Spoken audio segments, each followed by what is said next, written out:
بسم اللہ الرحمن الرحیم۔ السلام علیکم ورحمۃ اللہ وبرکاتہ۔ محترم سامعین، یہ ویڈیو بالخصوص طلبہ علوم دینیہ اور علماء کرام کے لیے پیش کی جا رہی ہے۔ محترم سامعین، آپ نے حال ہی میں ایک معروف اور جانی پہچانی علمی شخصیت کی ایک ویڈیو دیکھی یا سنی ہوگی۔ وہ چونکہ پشتو زبان میں ہے تو ہمیں بہت سے ساتھیوں نے بہت اصرار کے ساتھ فرمایا کہ آپ ان کے بارے میں ایک ویڈیو بنائیں۔ تو سب سے پہلے یہ وضاحت ضروری ہے، جو شیخ صاحب ہے، شیخ عبدالحمید حماسی صاحب، ان کو کئی جہاد سے میں ایک محقق اور صاحب مطالعہ عالم تسلیم کرتا ہوں اور میں ان کی علمی خدمات کا معترف ہوں۔ البتہ علم کلام کے باب میں بعض نکات ایسے ہیں جن پر اہل علم کے مابین گفتگو اور تنبیہ ضروری ہو جاتی ہے۔ محترم سامعین، اس ویڈیو میں بظاہر رب العالمین کے لیے جہت الفوقیہ یعنی تحت کے مقابلے میں فوق کی جہت ثابت کرنے کا تأثر سامنے آتا ہے۔ یہ بات واضح رہنی چاہیے کہ اہل سنت والجماعت بالخصوص اشاعرہ اور ماتریدیہ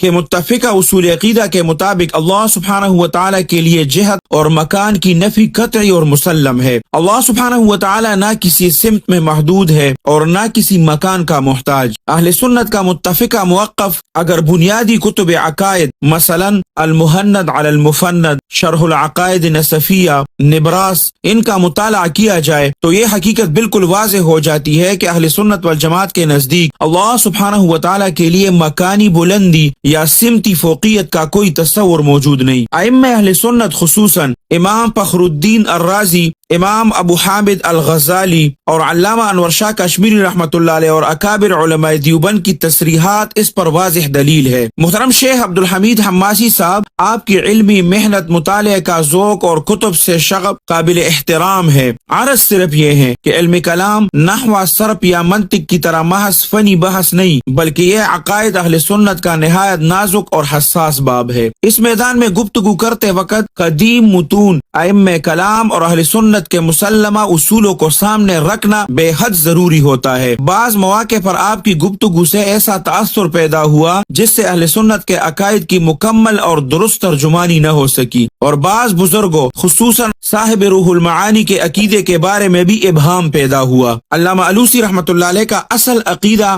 وہ یہ ہے کہ یہ بات تاریخی اور علمی طور پر واضح ہے کہ علامہ محمود علوسی رحمۃ اللہ علیہ حنفی ماتریدی عقیدہ والے تھے۔ انہوں نے سورۃ الاعلیٰ کی تفسیر میں بہت صراحت کے ساتھ فرمایا ہے کہ الاعلیٰ یعنی اللہ سبحانہ وتعالی کی صفت ہے، جس سے مراد غلبہ، اقتدار اور شان عظمت ہے، نہ کہ مکانی بلندی، کیونکہ اللہ سبحانہ وتعالی کے لیے مکان محال ہے۔ سلف اگرچہ تعویل میں مختلف اسلوب رکھتے ہیں، لیکن وہ بھی اللہ سبحانہ وتعالی کے لیے مکانی جہت کے محال ہونے پر متفق ہے۔ لہذا روح المعانی میں جہاں کہیں کسی قول سے ظاہری اشکال پیدا ہو، وہاں یہ سمجھنا چاہیے کہ یہ علامہ علوسی رحمۃ اللہ علیہ نے علماء کے اقوال نقلاً ذکر کیے ہیں، نہ کہ اعتقاداً۔ بعض مقامات پر انہوں نے ایسے افراد کے اقوال بھی نقل کیے جو تجسیم کی طرف مائل تھے، لیکن یہ نقل ان کے ذاتی عقیدے کی نمائندگی نہیں کرتی۔ محترم سامعین، کتاب الابانہ کے متعلق اہل سنت کے محققین کا موقف یہ ہے کہ یہ امام ابو الحسن العشری کی طرف محفوظ اور مسلم نسبت کے ساتھ ثابت نہیں۔ اس سلسلے میں آپ لوگ دیکھ سکتے ہیں تبیین کذب المفتری امام ابن عساکر رحمہ اللہ کا، اور نسبت کتاب الابانہ الی الاشعری محقق وہبی عاوجی الحنفی رحمہ اللہ، اور اگر بالفرض اس نسبت کو درست بھی مان لیا جائے تو یہی کتاب امام ابو حنیفہ رحمۃ اللہ علیہ کے بارے میں بھی ناقابل قبول باتیں نقل کرتی ہے، حالانکہ یہ بات مسلم ہے کہ امام اشعری رحمۃ اللہ علیہ امام ابو حنیفہ رحمۃ اللہ علیہ کے عقیدے کے قائل تھے۔ بعض اقوال کے مطابق خود امام اشعری رحمۃ اللہ علیہ کا فقہی تعلق بھی فقہ حنفی سے تھا، جیسا کہ الجواہر المزیہ فی طبقات الحنفیہ عبد القادر قرشی رحمۃ اللہ علیہ میں مذکور ہے۔ محترم سامعین، یہ گفتگو کسی شخصیت پر حملہ نہیں، بلکہ عقیدہ اہل سنت کی علمی وضاحت اور طلبہ، علماء اور عام عوام کے لیے ایک خیرخواہانہ تنبیہ ہے۔ انشاءاللہ اسی موضوع پر تفصیلی دلائل کے ساتھ ایک مکمل ویڈیو بھی جلد پیش کی جائے گی۔ اللہ سبحانہ وتعالی ہمیں حق کو حق سمجھنے اور اس پر قائم رہنے کی توفیق عطا فرمائے۔ محترم سامعین، آپ لوگوں کا اس بارے میں کیا خیال ہے؟ اپنی قیمتی رائے کا اظہار کمنٹ سیکشن میں ضرور کرے۔ اللہ سبحانہ وتعالی آپ سب کو اپنے حفظ اور امان میں رکھے، اپنے خصوصی دعاؤں میں یاد رکھے۔ السلام علیکم ورحمۃ اللہ وبرکاتہ۔